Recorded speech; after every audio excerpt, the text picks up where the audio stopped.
we know that there are a lot of policies, there's a lot of potential, there are a lot of existing networks, but somehow what happens is when it comes to that unit level, when we come down to the ground, these things don't connect, right? And we need organizations like Dharma Life to bring it together in reality for these women, right? So what is that unit of change, or what is that model that can really be put together to unlock all the different partnerships and network that can happen, right? To begin with, I'd like to just really kind of go around the room. I know everybody here, it's really great that we have such a diverse panel bringing in perspectives and views from so many different industries and sectors. So maybe just to begin with, I'd like to go around the room, and maybe Ganesh, I'll start with you. With the programs that you work and support on ground, and the Lakpati Kisan program for farmers, you've been implementing these on ground with women. What are some of the opportunities you really see, and the things that you see that can be tapped into to actually make this vision a reality? So firstly, thanks Gaurav for having us here. मैं हिंदी और English को mix करके बोलने की कोशिश करूँगा, आप सब लोगों को भी समझ में आए. तो I think the point that came up, and we are talking mainly from the women perspective, and we as an organization, हम लोग मैं जिस संस्था में काम करता हूँ, उसका फोकस रहा है कि महिलाओं के साथ कैसे काम करें और महिलाओं की आकांक्षाओं को कैसे हम पहले समझें. ये काम ऐसा नहीं होता है कि हमने जाके कुछ जबरदस्ती आपके साथ करने की कोशिश की है, बट आप लोगों की आकांक्षाओं को हम कैसे समझें और उन आकांक्षाओं को मिलने के लिए हम क्या-क्या चीजों को काम कर सकते हैं. जैसे आप लोगों ने थोड़ी देर पहले बहुत अच्छे से अपने अनुभव बताए, उसी तरह से जो हम बहनों के साथ, दीदियों के साथ काम कर रहे हैं, those also, sorry, I'm trying to be a bit mixed over here. I have my personal translation. Oh, okay, that's nice. तो उन लोग, हम दीदियों के साथ काम करते थे, हमने ये समझने की कोशिश की कि वो दीदी की आकांक्षा क्या है. एक तो है दीदी की अपनी खुद की आकांक्षा क्या है, उसके अपने बच्चों की प्रति क्या आकांक्षा है, अपनी फैमिली की प्रति क्या आकांक्षा है, और फिर उसके गांव के प्रति क्या आकांक्षा है, राइट? क्योंकि बहनों और दीदियों में एक अच्छा अनुभव हमने ये देखा है कि वो खुद के बारे में कम सोचते हैं, बाकियों के बारे में ज्यादा सोचते हैं. तो उस वजह से हमने जब वो आकांक्षाओं को समझने की कोशिश की थी, and our learning has been कि जब तक आप दीदियों के साथ बैठ के अच्छा समय नहीं गुजारते, आप इन चीजों को आप समझ नहीं सकते हो और आप कोई कार्यक्रम नहीं बना सकते हो. तो सबसे पहली बात तो वही हमारे लिए रही कि हम कैसे उस कार्यक्रम को दीदियों के साथ मिलकर बनाएं. जो लखपति किसान की बात श्रेया कर रही है, ये कार्यक्रम भी उनकी तरफ से ही आया था. हम आज के दिन में 4 राज्यों में काम करते हैं, झारखंड, महाराष्ट्र, गुजरात और ओडिशा. दीदियां, आप जैसी दीदियां है जो बहुत कम जमीन उनके पास है खेती के लिए, बट हमने ये उनके साथ काम करने की कोशिश की है कि जो उनके पास रिसोर्सेज है, जैसे आप सब लोग जानते हैं, आप लोग का अपना खेती भी होगा, तो आप अगर गांव में देखेंगे तो 3 मुख्य रिसोर्सेज उनके पास होते हैं. एक तो है खेती, दूसरा है बकरी या गाय, और तीसरा है अगर जंगल वाला एरिया है तो कुछ तो भी जंगल से निकाल के बेचने वाली चीजें आप लोगों के पास होती है. तो हमने ये बोला कि इन 3 चीजों को ही हम दीदियों के साथ, बहनों के साथ कैसे समझे और उसको लेते हुए ये लखपति किसान कार्यक्रम कैसे बनाए. तो ये नाम जो लखपति भी आया है वो दीदियों की तरफ से आया है कि बेसिकली दे फेल्ट कि it would be a matter of pride if the village ecosystem calls them, so refers them to a Lakhpati family और a लखपति दीदी in this case. And that's how हम लोगों ने फिर देखा कि जब लखपति बोलना शुरू किया, उनके साथ वो लाइवलीहुड पे काम करना शुरू किया, तो ये अनुभव हमारे पिछले 5-6 सालों में रहे हैं कि हम अभी 1.5 लाख दीदियों के साथ काम करते हैं अनेक राज्यों में. So broadly, the understanding and the experience is, unless and until you understand those aspirations, you engage with the communities, such programs in numbers would be really good, but you need to see how you build it from a base and come to a certain level. So that's broadly how I would put it across.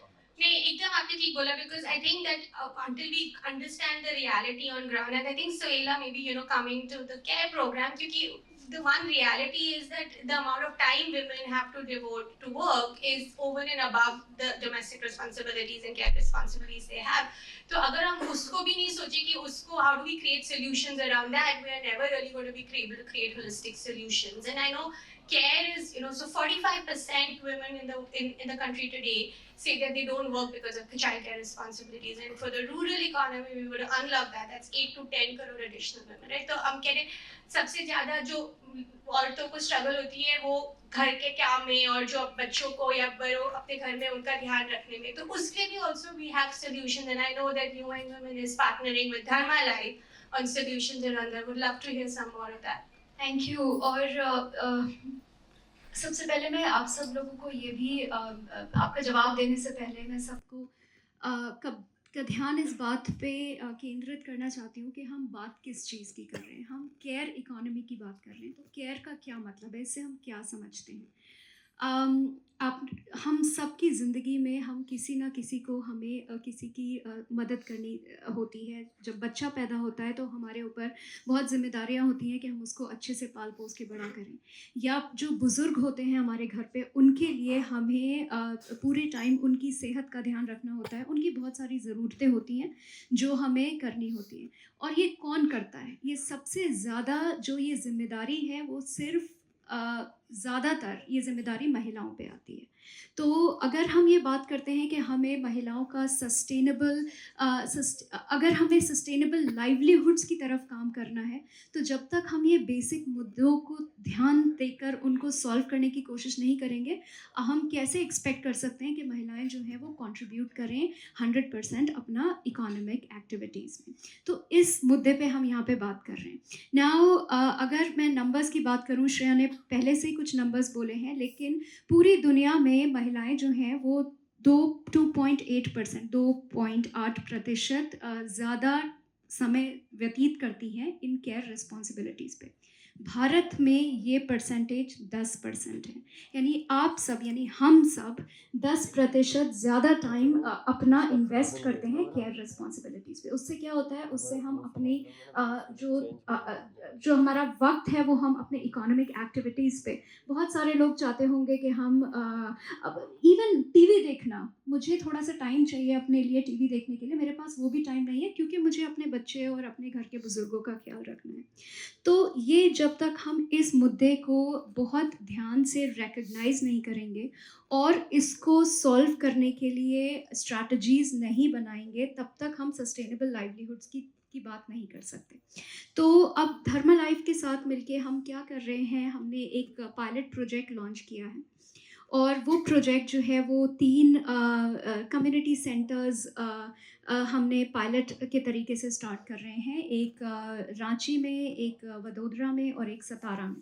और इन community centres का मुख्य उद्देश्य यही है कि ऐसी child care facility वहाँ पे प्रोवाइड की जाए कि महिलाएं जो हैं वो थोड़ा सा अपना टाइम जो सेव कर सकती हैं, वो उस टाइम को यूटिलाइज़ कर सकती हैं कोई स्किल सीखने के लिए. सो ये कम्युनिटी सेंटर्स जो हैं वो उन बच्चों को क्वालिटी सर्विसेज भी प्रोवाइड करते हैं और महिलाओं को काम का को स्किल्स भी देते हैं ताकि फिर वो अपनी लाइवलीहुड एक्टिविटीज़ में इन्वॉल्व हो सकें. ये रहा हमारा पायलट मॉडल. लेकिन I also wanted to reflect on the fact that there is a serious gap in the demand and supply provisioning and services of care economy at this point of time. ILO predict करता है कि 2030 तक हमारे जो we will add another 2.3 billion people in our system. 0.1 billion older people and 0.1 billion younger people. 6 to 14 would be added to our economy by 2030. That means कि ये सारा जो केयर का बर्डन है वो अगर आज की व्यवस्था देखें तो लगता है कि महिलाओं पे ही पड़ने वाला है. तो फिर हम सरकार इस बारे में क्या सोच रही है या और सब लोग इस बारे में क्या सोच रहे हैं? बहुत सारी सर्विसेज जो हैं वो अभी सरकार प्रोवाइड करती है आंगनबाड़ी सेंटर्स के माध्यम से. सरकार ने एक मैटरनिटी बेनिफिट एक्ट निकाला है जिसमें एम्प्लॉयर्स को जो है वो अपनी जो वर्कर्स हैं, जो वुमेन एम्प्लॉयज़ हैं, उनको मैटरनिटी बेनिफिट देना पड़ेगा और गवर्नमेंट में भी ये प्रोविजंस हैं. लेकिन उसके बावजूद अभी भी बहुत सारा ऐसा there are still gaps in the provisioning of care provisions, care services provisions. और उसको एड्रेस करने के लिए हम ये भी देख रहे हैं कि कैसे हम एंटरप्रेन्योरल सॉल्यूशंस को पायलट कर सकें, और वही एक, ये जो मैंने अभी आपको सेंटर्स की बात की, वो वही एक ऐसा एंटरप्रेन्योरल सॉल्यूशन है. So I'll take a pause here and maybe come back. Thank you, Suhela. I think that's great, and I think what you mentioned कि हमारे पास already on ground काफी solutions हैं, and you know, Armstrong, if I could ask you कि on ground in you know, in Manipur you're already implementing a lot of these and piloting them, and many times we see that the government has this Anganwadi has a Palna scheme, etc. But you know, but we actually see the implementation and run sometimes so differently. But would love to hear some of the models you have looked at. So, I take responsibilities from the government side for whatever is not happening right. Because I represent the government, I'm an IS officer. We, in the policy implementation and in the implementation execution level, as in one of the slides of the presentation of Gaurav, you know, if all the government programs were running so smoothly, things would have painted a very different pictures. So that lacuna, which the government servant like us could not make it happen, that's where we reach out to the NGOs, the corporates, to come and make things happen together. That's where we, in the last 15 years of me being in the government service, I'm happy to tell you that whatever, of course, I was doing all the government-related works, you know, but more than that, whatever little things that I could create extra, and that has also a huge impact, has come mostly through the support of the corporate sectors. I was just telling Mr. Ganesh that, you know, Tata Trust is one that has made me realize a lot of my dreams. In Manipur, the place where I come from, 60-70% of my time, I had to end up searching for funds. I don't know if some of you might have read the road story way back in 2012. I was posted in a very difficult areas. Roads were never completed, never repaired. So since I could not, you know, I do not have the luxury of traveling to all the villages all on foot because of the limitation of time and energy. So I said, okay, we'll come together to build roads. In that, people from 25 countries came to contribute to make that road happen. I'm happy to tell you that now that we have shown to the government that, you know, you can make things happen with public contribution. In 2020, government came and gave 3,800 crores to make it a national highway. I was looking out for a way to fund training in the swing machines and others. So I was looking out, you know, who will do the funding. Tata Trust came along, they gave about 30 lakhs to make things happen. As a kid, I never got to kick actual football. You know, we always have to collect plastics and wrap around with a sack clothes, kick with a bare foot. When I was the sports director in my state, so I said, who has money? I have few friends in Tata Trust. They say, okay, come, let's work together. They help set up the rural grassroots football school in 50 remote districts, 50 remote villages. I was touring in one of my tours to Europe. I happened to tour Atletico de Madrid Football Club. I said, wow, the kids are learning amazing football. That's where, you know, Messi and Ronaldo begin their careers. I mean, in similar schools. Came back, Tata Trust was already working on it. Okay, why not send some kids there? We sent 5 kids from Manipur at a cost of 35 lakhs per kid per year for 5 years. And I'm happy to tell you that some of these kids are now back and playing in ISL and in I-League. So coming back to what you asked, there are so many things that the government wants to do, but when we look at the sheer numbers, India is so huge that resources become a difficult thing. So that's where we partners with Tata Trust, with so many other, I'm happy to tell you that my focus in the last few years has also been so much on empowering women. I am a product of, I'm a product of what I am today has been possible because of the sacrifices my mom made. My two sisters had to give up their regular college education to work in a very isolated place in Delhi way back in 2002-3 in a place called Gitorni in Delhi. I'm not even been there till today. Traveling 3 hours every day on bus from North Delhi to South Delhi, back, standing for 8 to 10 hours just to earn 3,000 bucks. That was required because I was studying in Delhi. So the last few things that I have been focusing on is also how to bring back empowerment to the women in our society. So I'm happy to tell you that, say, every year I've been sending 20 girls for doing a nursing course, and that too through a social initiative by Dr. Devi Sethi. He gives 50% concession for every girl that I send to Narayana Rudalaya to do nursing. I'm happy to tell you that 63 girls have passed out. This year, another 20 will pass out. And in fact, I've been talking to Gaurav also. Yeah, I want these girls to go to work abroad, because there is a huge demand for nurses in foreign countries. How do I find ways? Of course, Germany is difficult because they have to learn German. So I'm trying to find a way out how to get these people employed.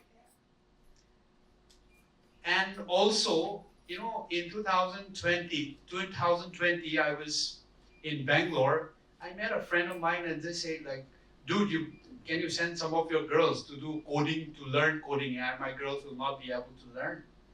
No, just send them. Fooding, lodging, everything free. So I went back home, selected about 22 of them. Some class 12, some graduate, arts graduate, and not doing anything anymore. So only girls. I sent them. In 2021, July, after 10 months, and these girls were all doing coding stuff, making traffic lights, calculator, website, like pretty impressed. I'm happy to tell you that 4 of them ended up in Accenture, working with Accenture, 4 of them with Hotspots, one analytical company, US based, in another company called Workspace Option, many other companies. And each one of them are earning over 50,000 rupees a month.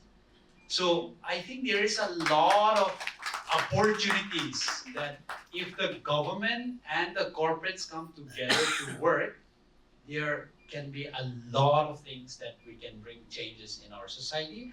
And Dharma Life is doing great. I'm so happy to have met Gaurav. And we are planning to visit our place together. And then, if situation permits, we'll go there to Manipur.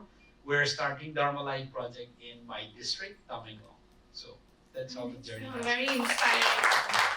Thank you for sharing that story. And I think Shalini, like Armstrong was saying, that we need the corporates, right? And we need it not only to bring in CSR money, we also need to think about how this can feed into the regular economic business of the corporates, because that's what's going to make it sustainable. Right? We cannot be dependent on grants and donations forever.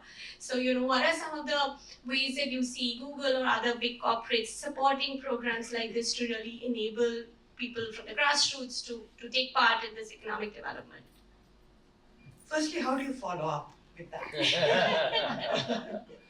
by pledging all your CSR money to Armstrong. Just give it all to him.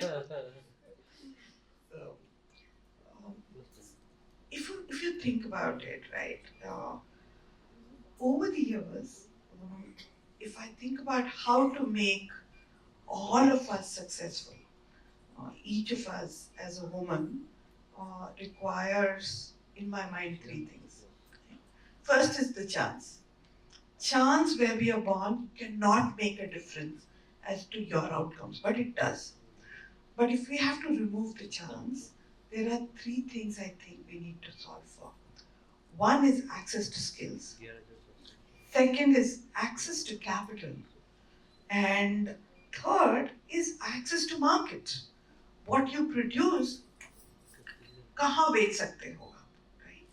My Hindi is very bad, so it's better that I speak in English. So these are the three things, and in each one of them, I think corporates can make a difference. If I were to think about access to skills, there have been enough corporates who've come forward and started to work on access to skills. Google itself has done work around with NASCOM on digital literacy for farmers. So that is about skills that has been working around that. The second is access to capital.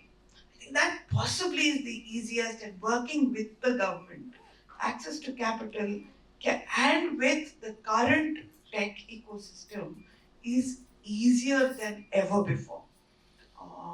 Recently in Google for India, we launched two things. One is Google Pay itself having a marketplace for loans, and secondly, a $25 million grant for women entrepreneurs. Third is network. Network is where I think ये आप लोग जो कर रहे हैं DLE के साथ, all of you are DLEs, and how you create that network to take your markets to the wide world is amazing. I have seen it in Amazon with the Amazon Saheli program. We've seen it with the Internet Sati in Google. But all of it can happen if corporates can do, I think, three things. First is commitment. We all need to commit our attention and our monies to say we want to change it. And the reason we have to change it is not because of CSR, it is because all of us cannot grow unless the market grows. It's the social capital that has to grow for it to continue. For India to grow, the growth has to happen across the sectors. Second is create the mechanisms. To say that how do we work with civil society organizations. For example, Dharma Life and Google work together for Internet Sati. Right? And it is similarly with the government, working with the government on various areas to make it work. And finally, having all of us be held accountable for what we say. And I think these are the three things that we need to get to make it work in my mind. No, absolutely. And I think we'll come back to some of the partnerships and how everybody can collaborate together. But Arunabha, I would love to ask you, so looking at some of the research today, Indian agricultural women in UP, I think, are at most risk from climate change, is what we see, right? And we talked about this earlier, and यहाँ पे इतनी सारी महिलाएं जो सब बोल रहे थे कि clean energy, cooking जो हम करते हैं, मतलब the advantages of that. 80% of rural women still don't use clean energy or have access to clean energy. And that is some of the programs I think you've been working on in rural empowerment. So would love to understand more about that. First of all, many thanks for having me here, listening to these stories of impact, reflecting, of course, at CEEW, we also look at impact, we have our own programs, but I want to take a step back. The first thing we have to recognize is that we have multiple crises that are unfolding simultaneously. The first crisis is one of not sufficient livelihoods being created at the pace at which the labor market is transforming. And whether we say 12 million jobs needed every year, there are different ways in which you count it. But The point is we have to create these jobs or enable these jobs. The second crisis that is happening is the climate crisis. It's already unfolding. We have 75% of our districts are hotspots for extreme climate events. That's floods, droughts, cyclones, etc. Which then has a third crisis, which is unfolding in our agricultural sector. Why? Because even as we are at a macroeconomic level, a food surplus country in terms of granary stocks, our soils are degrading, our water tables are depleting, and our yield per hectare is dropping. If I bring these three crises together, we see that it will be women will be right at the forefront of having to deal with this. One, because when you have a jobs crisis, by the structural inequalities we have in our society, women will get the mistreatment in not getting paid employment. So whether it's unpaid care economy or any other unpaid work, etc., that women have to undertake, it's the jobs crisis becomes a doubly harder thing for them. When we look at the climate crisis, it is women, 80% of employed women in the country are actually in the farms. So when you have your climate-induced agricultural crisis happening, it is again women who are facing the brunt.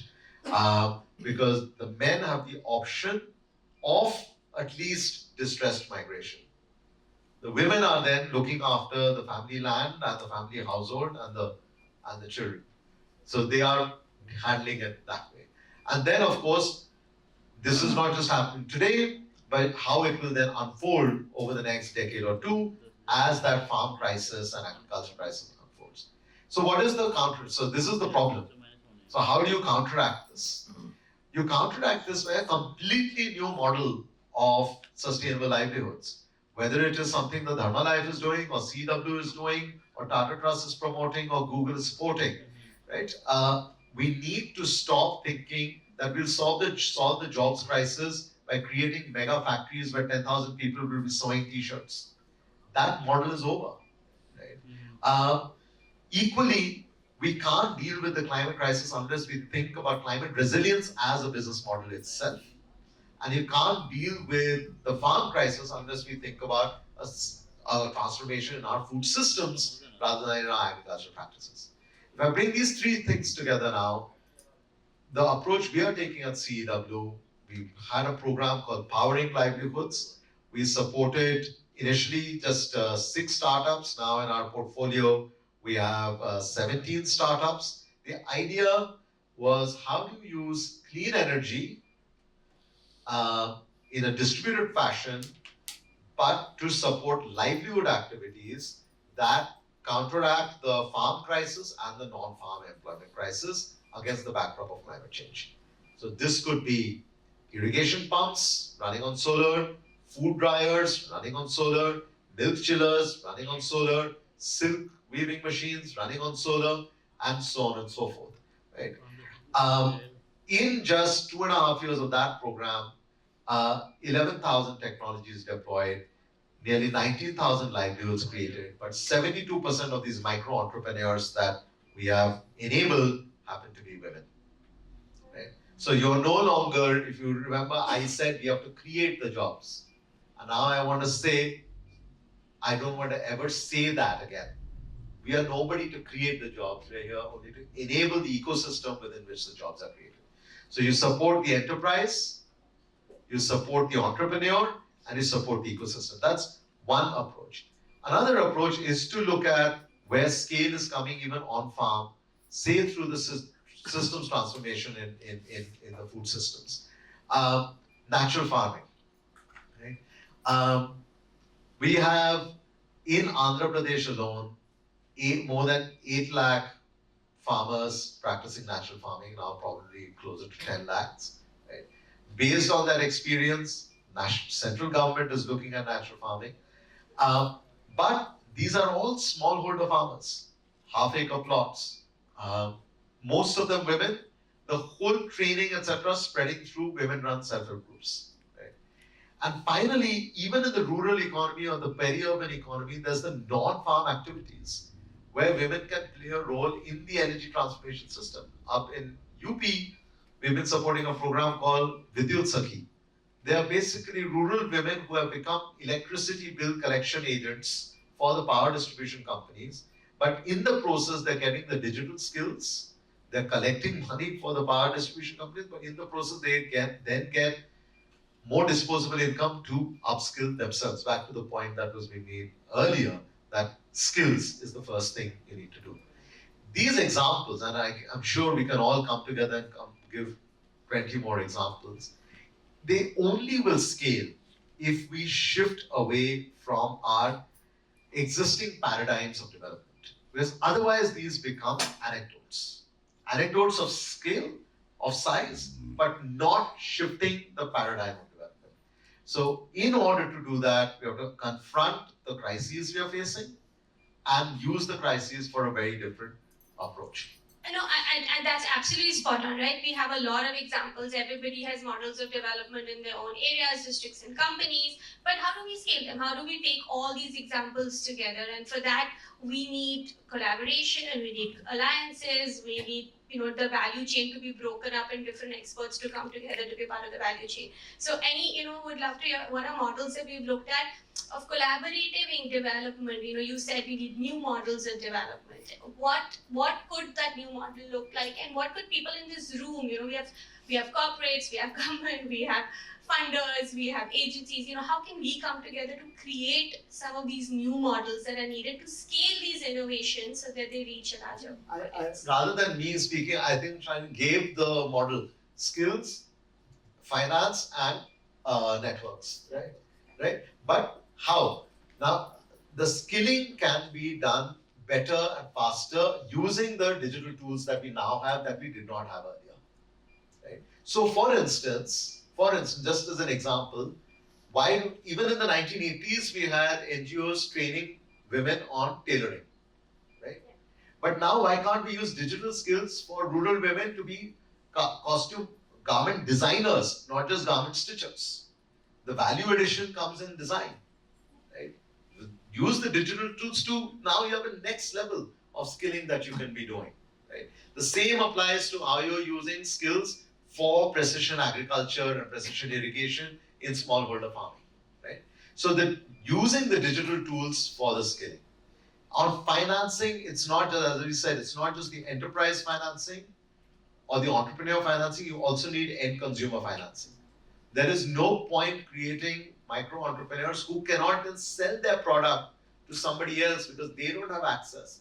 Now with digital financial inclusion and the India stack, can we then leverage small amounts of public capital, because people like Armstrong will always be hemmed in with limited public budgets. But combine it with whether it's CSR money or philanthropic impact capital, but directed towards end consumer financing, creating the demand pull. Just like a Nestle needs rural incomes to rise for somebody to buy chocolates in a village. You need somebody to buy, sustainably produced garments in a village, etc. End consumer financing. And then networks. What is ultimately a social network? A social network is limited by the number of nodes in your information chain. So that is why people get limited by their social network, because at most they have 4 villages within which they have social network, because they are married into one village and their sister is married into another village. That becomes the limit of your information networks. Again, the information revolution allows you to extend the network benefits that come. So I'm just using the same model that has been laid out, but saying that now, once we recognize the distributed, decarbonized, digitalized future can be leveraged for a very different paradigm of development, these individual examples and programs that we are all pursuing individually or collectively can truly scale up to something very fun, very different. for policymakers to begin to take notice. No, absolutely. And I think two things you said are critical, right? How do we blend philanthropic money with public funding to unlock a larger pool of capital? But then how do we also make the consumer invested in it? So it's not always, just free skilling camps, free, trainings without any outcome focus. And, Ganesh, I don't know if you looked at exploring some of these innovative financing models using some of the Tata Trust money, but combining it to, make it catalytic to unlock larger amounts of funding. So funding always remains a challenge, and I would so funding is one part, but financing at the end users level is always a challenge. I think आप सब लोगों को वो दिक्कत आती होगी जब आप लोगों को लोन कहीं से लेना है और वो लोन से आपके बिजनेस को बढ़ाना है तो हमेशा दिक्कत होती होगी, टाइम पे नहीं मिलेगा, इंटरेस्ट रेट ज़्यादा होगा, वो सारी चीज़ें वो अभी भी I think across geographies that still continues to happen. Now what we have learned while engaging with the women is if you are able to, and that's what the self-help group model also shows for many years, if you are able to collectivize the women, you bring a social capital within the group, but while doing that, you're also bringing that economic strength within the group. They are saving, lending, and the larger engagement that happens. I think that's a powerful approach to look at how financing could be brought in, and it could be the government system has put in a lot of money through NRLM currently. And the government system is also now moving a bit more from only the regular saving lending, but to also look at it from a livelihood perspective, which is the farmer producer organization and the producer group approach. The point is, it is always a challenge. We as an organization try to look at some innovative ways of seeing how we can create a blend of some philanthropic money and some financial capital and see how the end user is basically benefiting from that particular perspective. But our learning has been, you look at it in an individual end user's perspective, it will always be a challenge. If you look at it from a collective perspective, it will always give a certain strength, a certain negotiation power, and a certain level of next level of scale that is possible. And that's what we as a team are trying to see. If that collective movement, if we can build and scale, it would enable the larger ecosystem to grow. What our way of looking at it is how we keep the community at the center, and all stakeholders like us basically are coming and engaging with the central stakeholder with the benefit that both can achieve to each other. So, but they are the main, what you call, holders of it. We are coming, playing a role, and we are basically in that role, we are also benefiting. Like, for example, trust also benefits when it engages with a particular player. The government also, in a way, benefits. Any other player, a technology or financing institution can come and play. Unless and until that level of engagement happens in the ecosystem, I don't think it will actually go to the next level. The current challenge is mostly like a one-to-one and an exploitation approach.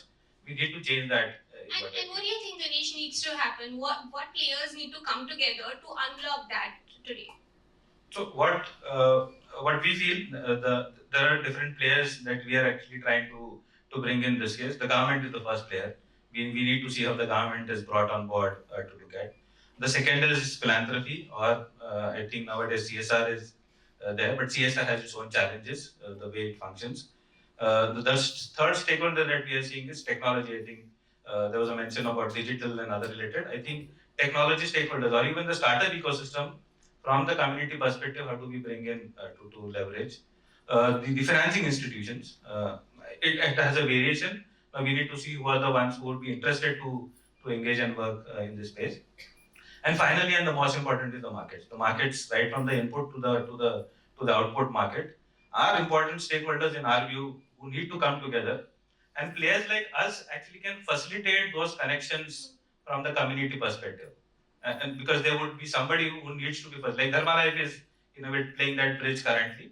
But those are important facilitation roles that are required to connect and build them. And that will actually empower the communities to take it to the next level and build out. Yeah, and we heard amazing examples today of how putting together FPOs was able to increase negotiation power so much. They were able to sell for thousands more, when they were individually selling.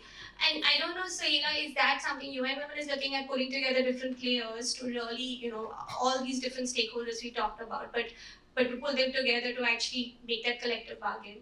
Yeah, no, and firstly, I think it is also important to recognize and realize that care responsibilities being the manifestation of patriarchal structures and rooted in adverse social norms, the interventions needs to be at multiple levels. It's not the any other livelihood issue that we are talking about. So what follows is the realization that first, this particular issue needs to be looked at the central part of the economy itself. There has to be a recognition that you cannot just drive on the unpaid care responsibilities of women, and that too contributing majorly to the economy. But also as corporates, what is required is that they discharge their legal obligations, but also take proactive measures, because there's a business case to addressing the care responsibilities of their employees, right? But the challenge in India is that only 10% of women are in formal economy, 90% are in informal economy, and then how we are addressing the care responsibilities of those women, then it needs to be stepped up both by the public provisioning as well as the private provisioning. And therefore, the corporates also must step up their game in terms of going beyond the existing legal provisions and trying to take progressive measures towards it, apart from, of course, the public provisioning that needs to be there for addressing the care responsibilities. And finally, with the interventions, what we are trying to do is to look at the market potential and the business potential of this entire care economy, where there's a huge demand but there is a supply gap. I think the investors needs to also looked at as a potential business model, and we of course need to raise the awareness of investors as well.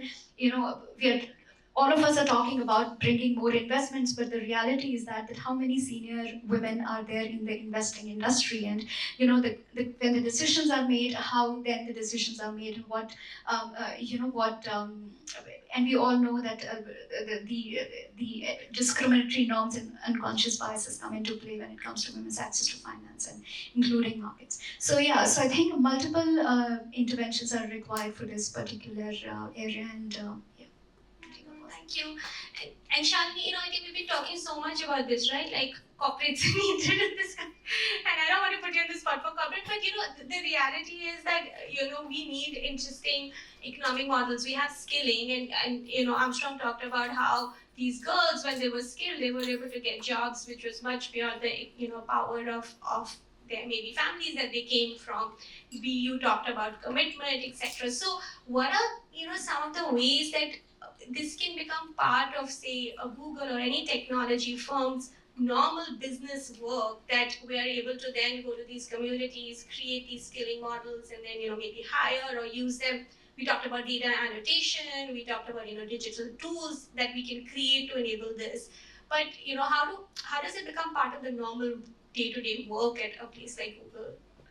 So firstly, I think as Arunabha said, there's never been a point in time where access to capital, and access to network has ever been more democratized.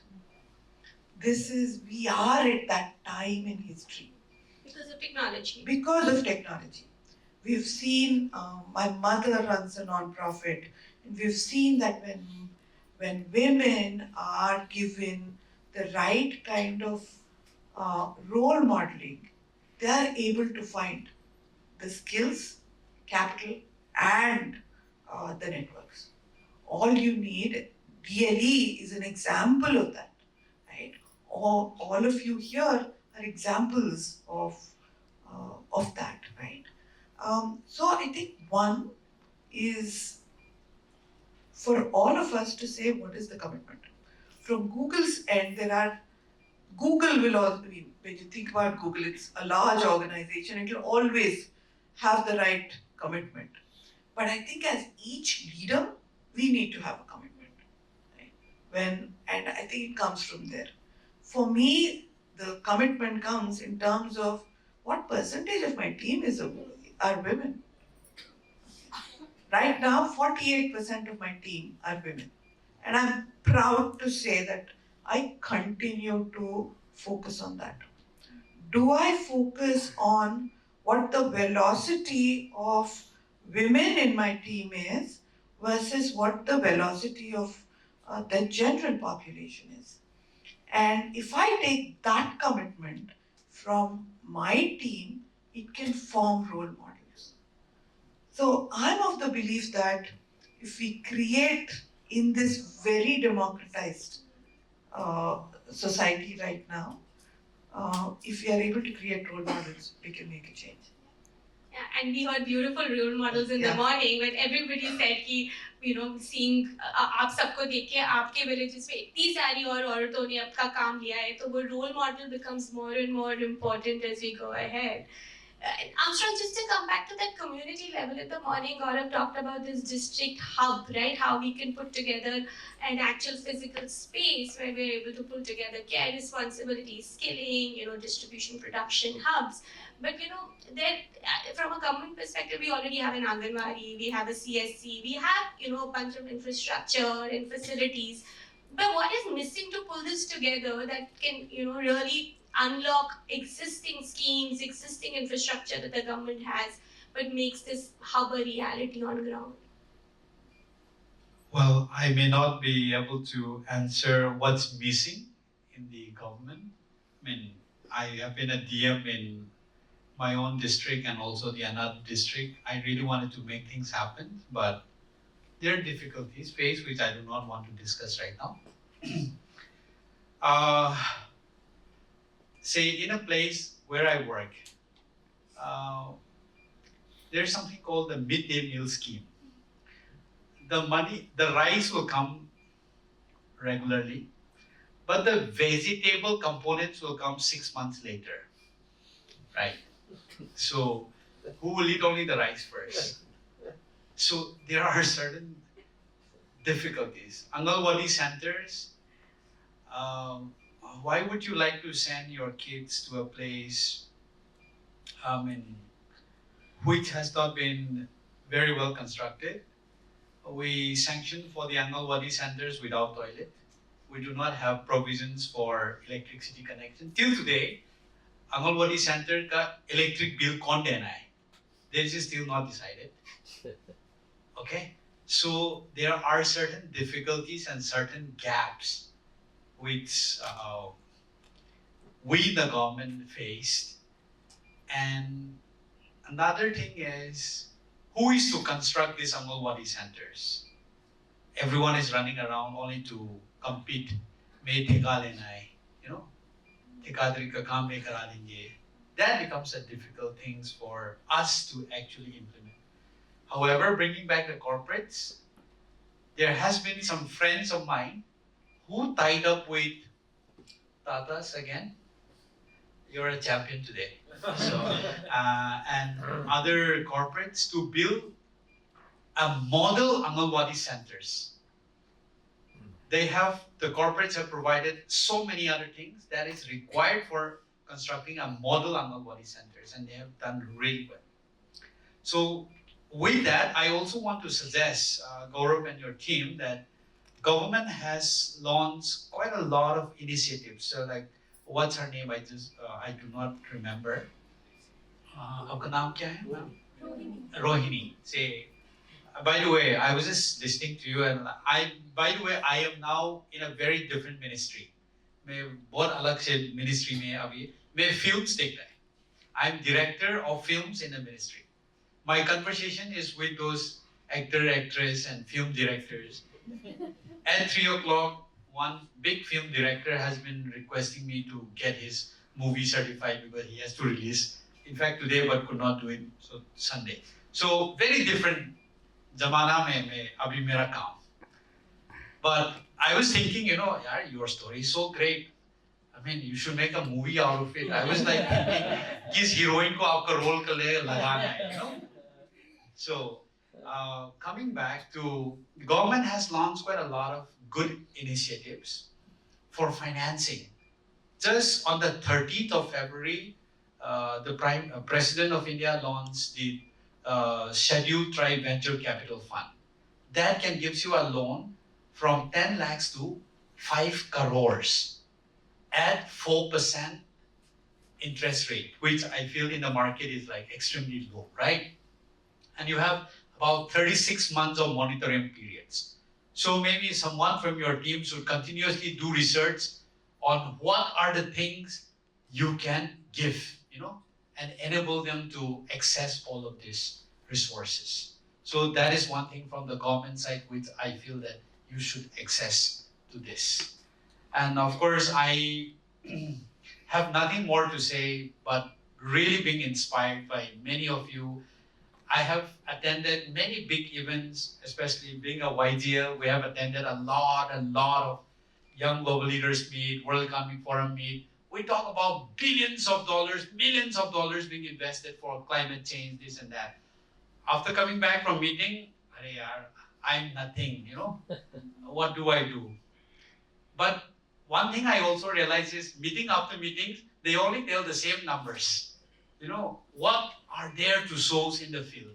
So I'm happy to tell you that since I attended the World Economic Forum Davos meeting in 2019, I came back and said, "मैं कुछ तो करना पड़ेगा to contribute to the climate savings." So I started, in my area, we have a lot of practice called Zoom cultivation. A family of 5 members would cut down about 2 acres of land just to get a value of 50,000 rupees in a year. So I said, okay, let me raise some fund on my own and some other friends. We raised 3,50,000 rupees. I gave 550,000 to these 7 families, 6 female goats, 1 male goats. Now instead of cutting down 1,000 trees, please cut down only 500 trees. The rest of the time you invest on rearing goats.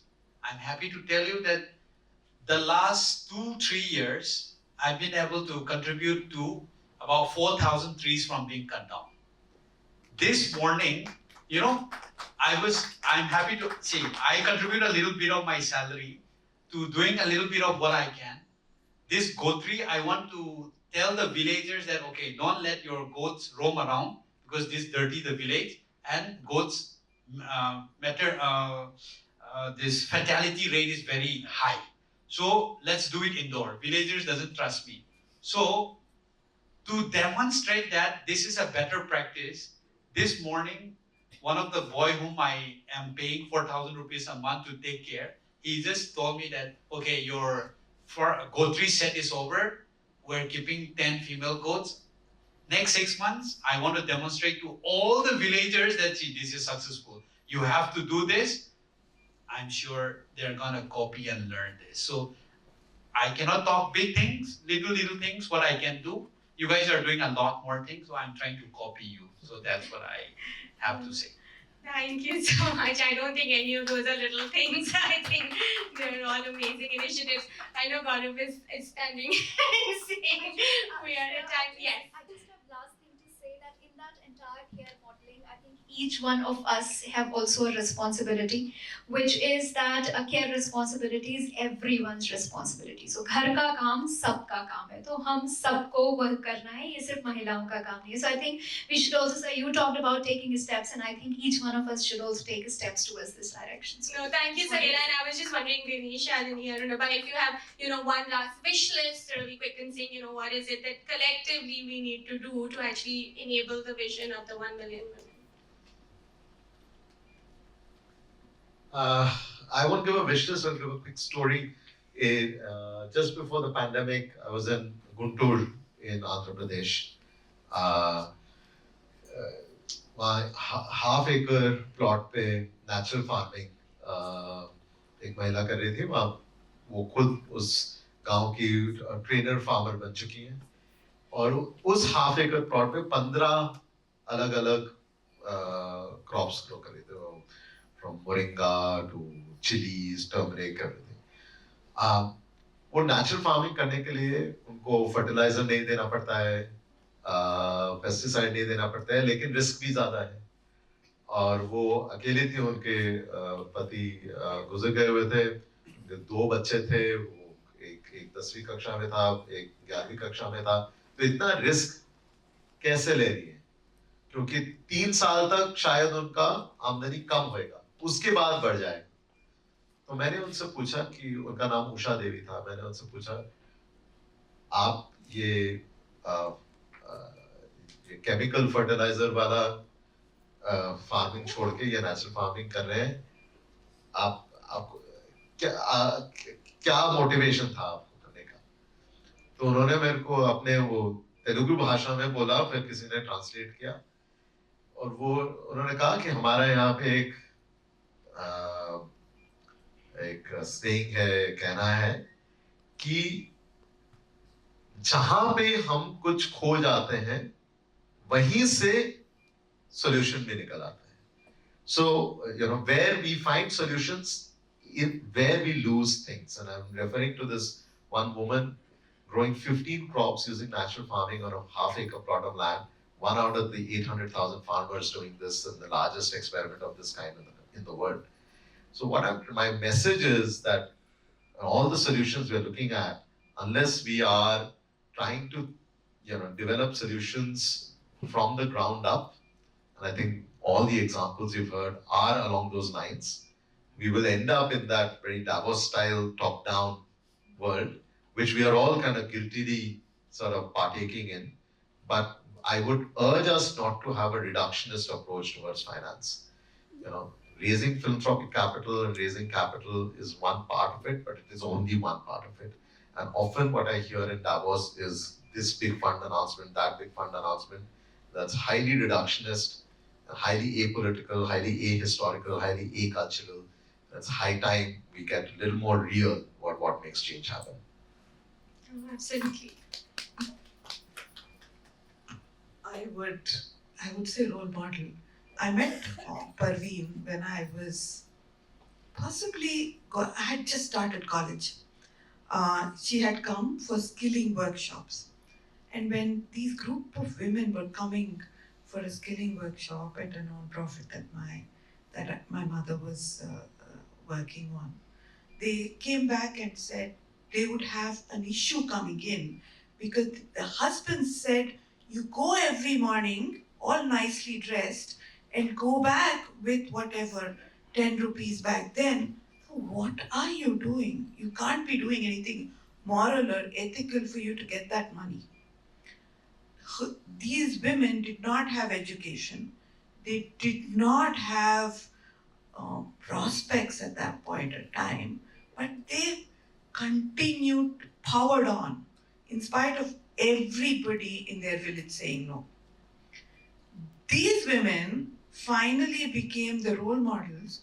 Today, Parveen tells me that there is no girl in her village who's not educated.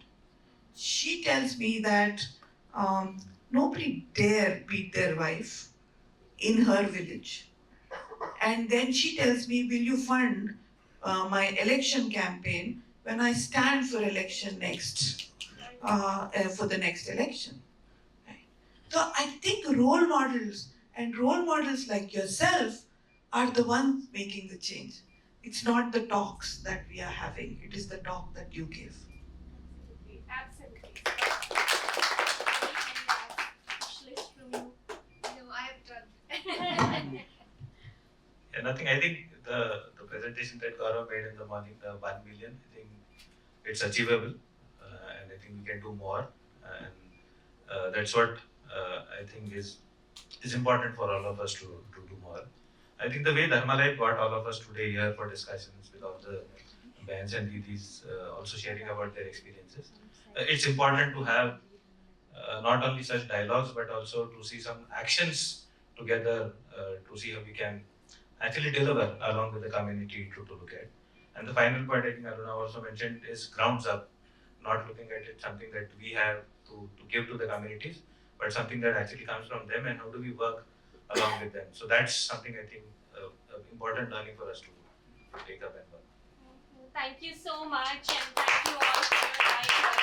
We have a lot of very interesting thoughts and perspectives that we will be taking back.